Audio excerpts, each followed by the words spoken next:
Eder, Mech, Pallister. Questa è la versione ufficiale di Sebastiano riguardo alla scomparsa di Liliana. Stamattina, intorno alle ore 08,00, dopo aver fatto colazione insieme a lei, uscivo dalla mia abitazione per espletare delle commissioni in città e mia moglie mi salutava normalmente dalla finestra come fa ogni volta che esco di casa. Quando sono andato via dall'abitazione, lei era ancora in pigiama, era serena e non sembrava avere alcun atteggiamento strano o che potesse in qualche modo insospettirmi. Preciso, inoltre, che non abbiamo avuto alcuna discussione particolare né oggi né nei giorni precedenti. Sono uscito con la mia auto e sono rientrato intorno all'ora di pranzo. Quando sono rincasato, mia moglie non era in casa, ma mi sono accorto che aveva lasciato il suo cellulare su un tavolino in soggiorno. Non mi sono stupito né che avesse dimenticato il cellulare a casa, poiché era successo altre volte, né che fosse uscita senza avvertirmi, poiché capita spesso che omettiamo di avvertire se uno dei due esce di casa, essendo piuttosto indipendenti.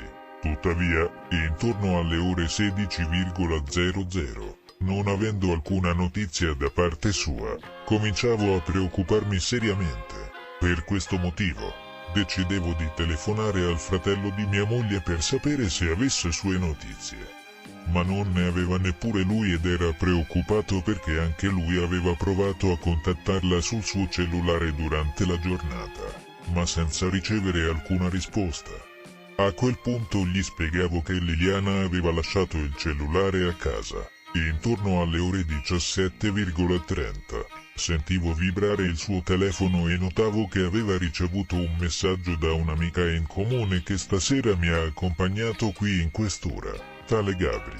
A quel punto, decidevo di contattarla per riferirle che mia moglie aveva lasciato il cellulare a casa e che ero molto preoccupato perché non avevo sue notizie da ormai troppo tempo. Poco dopo chiedevo a lei ed al suo compagno di raggiungermi a casa perché mi sentivo molto agitato. Preciso che soffro di scompenso cardiaco. Una volta giunti a casa, abbiamo atteso ancora un po' nella speranza che mia moglie tornasse. Non avendo ancora avuto alcuna notizia, decidevo di recarmi in questura assieme a questi due miei amici per denunciare la scomparsa di mia moglie. Posso asserire con certezza che non ha portato via nessun indumento né i soldi che teniamo in un posto specifico all'interno dell'appartamento, ma ha portato via la sua borsetta.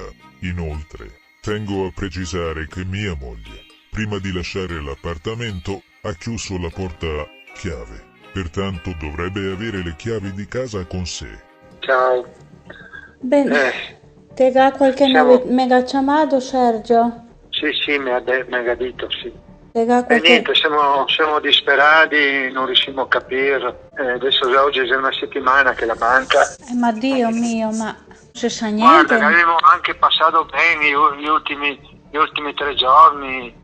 Sabato erano da amici perché avevo presentato un libro che avevo aiutato anche me fotograficamente. Dopo domenica siamo andati a Grado a pedalare e lunedì siamo andati in sauna in Slovenia tante ore, e dopo la sera siamo andati a cena da amici e il martedì mattina abbiamo fatto la colazione, se l'ha fatto la lavatrice, l'ha messo a asciugare, l'ha sistemato tutto, mi sono andato via alle 8 e dopodiché sono tornato, non l'avevo più trovata, va bene, era normale perché andava giù in città, una roba l'altra, sì. E dopodiché lo spettacolo la sera e alle 10 di sera sono andato in questura e ho fatto denuncia. Ma non ti ha neanche chiamato prima sul telefono, niente, non la no, rispondeva? Perché ragazzi, sai, i telefoni a casa. Mi ho trovato i telefoni che al ritorno ho detto, l'avrà dimenticato. Sì. Pensare che... No, è così. Sì. E documenti e cosa l'ha con sé? Ma tutto la borsa, tutto quanto. E ho scelto anche una bella borsa, una Dieselguay, che era così contenta. E niente, dopodiché sparita. Ma aspetta, la polizia che ho visto se l'ha fatto qualche transazione bancomat? Sì, il tutto sotto controllo. Sì, non si sa niente? No, non si sa niente, tutto sotto controllo, tutto sbagliato, se venuta la polizia in casa, che ha guardato dappertutto, in cantina, di qua e di là, mi ha chiesto di guardare se c'è soldi in casa.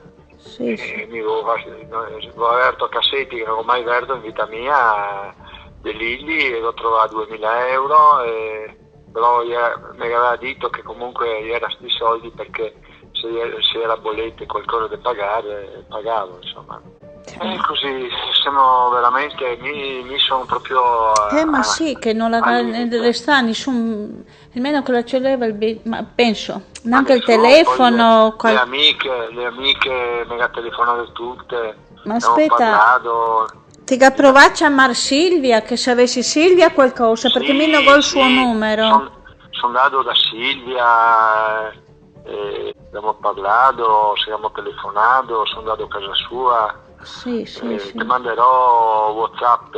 Sì, mandimi per WhatsApp il telefono, perché c'è anche De Sergio del WhatsApp.